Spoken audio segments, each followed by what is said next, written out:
Badan Eksekutif Mahasiswa UI tengah menjadi sorotan usai melayangkan kritikan kepada Presiden Joko Widodo. BEM UI menyebut Jokowi sebagai King of Lip Service karena kerap tidak merealisasikan janji-janjinya. Namun kritikan ini sayangnya berujung pemanggilan. Lantas apakah kritik tersebut masih dalam koridor wajar? Ketika kritik menjadi hal yang lumrah bagi demokrasi, namun kritikan justru rentan dengan usikan. Bergabung dengan saya malam hari ini ada Mas Adi Prayitno, pengamat politik. Mas Adi, selamat malam. Selamat malam. Terima kasih. Apa kabar Mas Adi? Kita ngomongin soal kritik lagi nih. Kali ini dari rekan-rekan mahasiswa yang lantang sekali menyuarakan dari BEM UI. Coba Mas Adi analisa, apakah kritik yang disampaikan oleh rekan-rekan dari BEM UI ini memang masih dalam koridor wajar? Apa sudah di luar batas? Kalau dilihat sanksi kritiknya, saya kira biasa-biasa saja. Karena yang bicara tentang soal undang-undang ITE, tentang pelemahan KPK, itu banyak. Sudah bertahun-tahun gitu. Yang menjadi heboh itu karena soundbite gelar yang diberikan ke Jokowi itu yang kemudian menjadi ramai. King of Lip Service itu yang sebenarnya menurut saya satu istilah yang malingkan semua orang itu dari perdebatan-perdebatan substansi. Kalau kita tracking media dalam beberapa bulan, bahkan dalam setahun ini, kan banyak tuh yang mengkritik tentang bagaimana upaya Jokowi yang tidak kelihatan dalam memperkuat KPK gitu ya. Justru di era seperti sekarang KPK lemah. Itu kan kritik yang sering kita tangkap. Yang kedua tentang undang-undang ITE yang sangat rentan. Itu menjadi bagian dari alat politik untuk melakukan perlawanan terhadap kelompok-kelompok kritis. Itu kan juga kuat sebenarnya sering terjadi. Nah yang menjadi aneh itu karena satu istilahnya ini memang cukup sadis ini. Cukup sadis, cukup berani.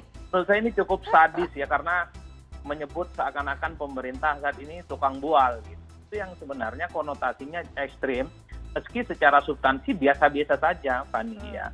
Itu yang saya sebut kritik ini mestinya dimaknai nggak terlampau berlebihan. Namanya mahasiswa memang agak lebay memilih katanya. Namanya orang protes, namanya orang demo pasti menggunakan bahasa-bahasa yang hiperbolis dan bombastis. Satu, tujuannya supaya pesan politik yang disampaikan itu mudah dicerna. Namanya juga orang protes dan demo, bukan majlis taklim gitu ya. Jadi bahasa-bahasanya nggak mungkin normatif. Seperti yang diinginkan oleh pihak kampus harus diatur, harus disesuaikan dengan kaidah akademik dan lain-lain. Ya saya berharap semoga protes seperti BEM UI ini besok-besok tidak dimintain proposalnya gitu. Harus disusun dulu misalnya dasar pemikiran, maksudnya visi misi. Waduh repot, nggak jadi protes kalau begitu ceritanya. Oke, jadi sebenarnya biasa-biasa aja ya. Yang kedua, dalam konteks BEM UI ini, kok yang reaktif justru kamu? Kok yang reaktif itu justru para pegiat medsos yang selama ini dianggap sebagai die hardnya pemerintah. Istana pun nggak memberikan statement apapun ya.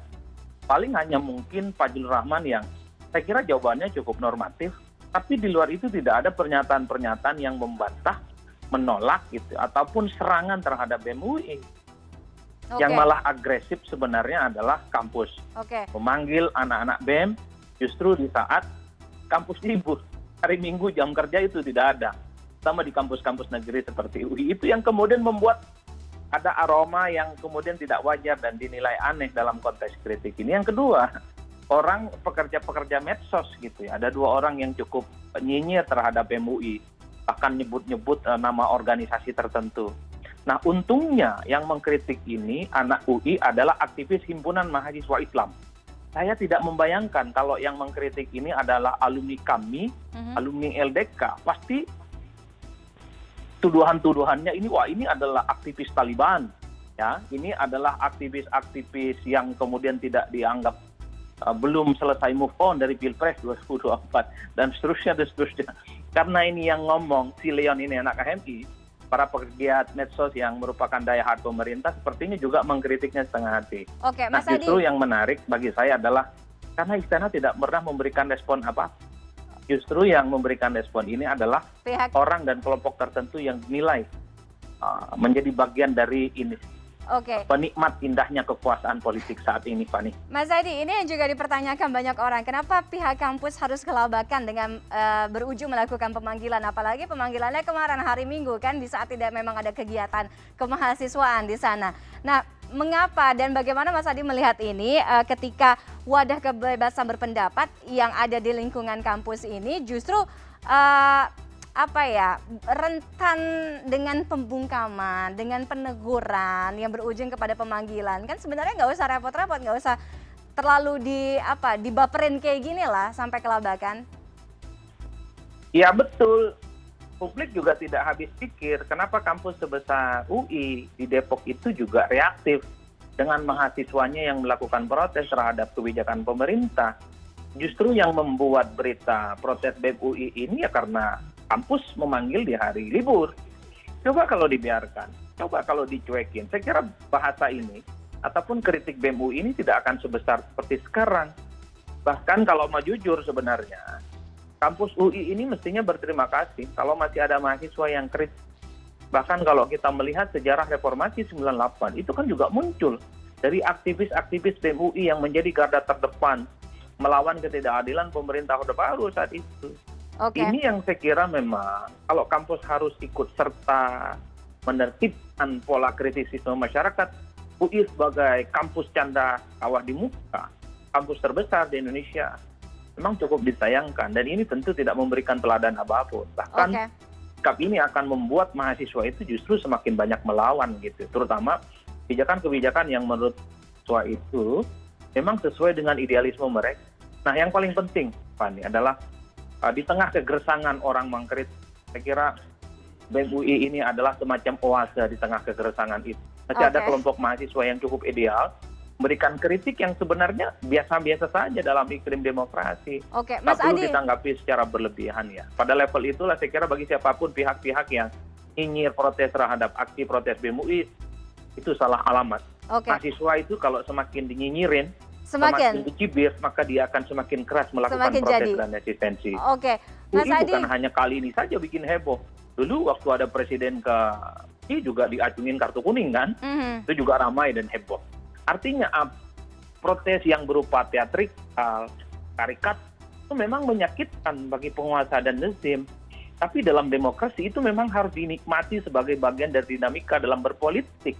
Baik. Boleh lagi gitu, ada upaya-upaya untuk menertibkan mereka sebagai kebebasan akademik. Toh mereka tidak hoax kok, toh mereka tidak fitnah, toh mereka itu misalnya tidak nyinyir, mereka hanya menyampaikan denyut nadi suasana politik yang berkembang saat ini. Sampai saat ini kan orang berbicara tentang undang-undang ITE yang cukup mengkhawatirkan, yang dianggap sebagai alat untuk membungkam kelompok-kelompok kritis. Orang juga khawatir dengan kondisi KPK saat ini. Nah, UI mestinya tidak perlu reaktif. Ya medsos yang selama ini daya pemerintah nggak perlu reaktif. Toh istana biasa-biasa saja kok. Mereka, kita masih ingat beberapa bulan lalu juga menantang gitu, sangat terbuka terhadap kritik. Kenapa orang-orang yang selama ini tidak ada akses terhadap istana kok justru mereka ini paling reaktif. Makanya disitulah netizen itu kemudian hingar-bingar. Jangan-jangan mereka yang mengkritik BEM UI ini adalah mereka yang juga nggak kebagian slot komisaris dan lain-lain. Kan begitu. Mas Adi, siap. Terima kasih banyak. Intinya sah-sah aja untuk mengkritik karena kritik itu justru menjadi vitamin di tengah negara yang demokrasi seperti saat ini, dan membangun kritik yang konstruktif, konsepsional itu juga adalah hal yang wajar. Terima kasih Mas Adi Praetno sudah bergabung dengan CNN Indonesia Connected malam hari ini. Selamat malam, sehat selalu. Selamat malam.